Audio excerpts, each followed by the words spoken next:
I was actually thinking about doing a little burlesque myself. I just realised that, I just realised that I've got one of those strange little holes. I don't know why it's on that side and not the other. It's like I've got a burlesque testing that come out and do a little dance.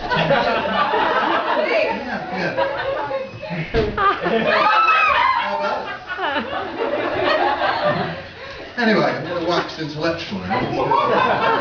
We go up the body to the mind. These days, it's all about nostalgia, isn't it? Everywhere you look, everyone's looking back to the 80s, you know, all the list shows and all the stuff about the 80s and blah, blah, blah. And I was thinking, how the hell are we going to look back in 10, 20 years' time on this era? Are we going to look back when the dewy-eyed, wistful longing on the days of the great nostalgia? Do you remember when we used to remember? Those were the days, 2010. Those were the days when we used to remember the days that were really the days. I had a friend who was constantly living in the past, actually, and I'd accuse him of it, and he'd deny it, of course, but he'd always say it like this. "Thou doest me a great disservice, you knave, and I urge thee to retract this slander forthwith." And I'd say, "Look, Steve, mate, you're living in the past. Get with the programme." But he'd always claim never to know what the word programme meant. And when we'd go out to the pub, or tavern, as he'd always be trying to order mead or a cup of sack. And at some point in the evening, he'd embarrass us all by weeing into a bowl and hurling it out the window. But his obsession with the past didn't stop there. Oh no. After a while, he even began to talk constantly in the past tense. So like, he wouldn't go to the shop, he'd only go to the shopped. He wouldn't buy cling film, only Kong filmed. And one day I came back to find him pouring a load of olive oil into a pan. And I said, "What are you doing?" He said, "What have I done?" Eventually, his obsession got the better of him, and he was swallowed up by his beloved past. And we saw him no longer. Until one day, I saw his likeness in an old engraving in a church, and I could only say, "Happy now, Steve."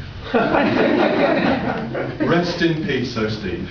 Or rather, R.I.P. Steve resides in the past. Why do we say that R.I.P. thing? Like when someone famous dies on Facebook, everyone's so quick to go, "Michael Jackson, R.I.P. Dennis Hopper, R.I.P.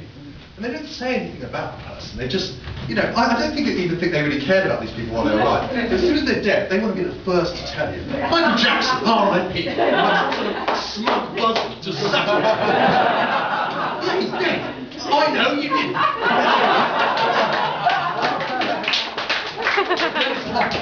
R.I.P. What are you, some sort of guardian of the portal of death? Knowing who's going in and out? Lynn Redgrave, R.I.P. What makes you want to ride shotgun on Lynn Redgrave's funeral? You like guzzling other people's tears? Like some kind of death slut? Like you khaki and bereavement? You can wait with your tears for Michael. Splash me with that fucking massive tear duct. Oh, fuck yeah! I do apologise. You know, with this rest in peace thing, when I say rest in peace, like some sort of superstition, that if you don't say it, we're going to be haunted by this multiple thing. Like, I never said, when Michael Hutchins, you know, the lead singer of Excess, when he died in that very unfortunate strangle-wanking incident at a hotel in Melbourne, I never said, "Rest in peace, Michael Hutchins." You know, am I going to be haunted in the middle of the night by the Hutch with his school tie around his neck? Oh, boo! I hope not. I hope I'm not. And like, we never say it to serial killers, do we? We never say, "Fred West, rest in peace." Rest in peace. No, you don't mind Jeffrey Dahmer waking up in the middle of the night finding Jeffrey Dahmer chewing on your boobs, or not blessed Myra Hindley stroking your sleeping kids' faces. The talented ones, they can fuck off. They can rest in peace. We've had enough of their wares. The scary ones, come on back. You make some excellent ghosts. And you have been such an excellent crowd tonight. Doing a horrible link at the end. Thank you so much. I've been Tim Wilderspin.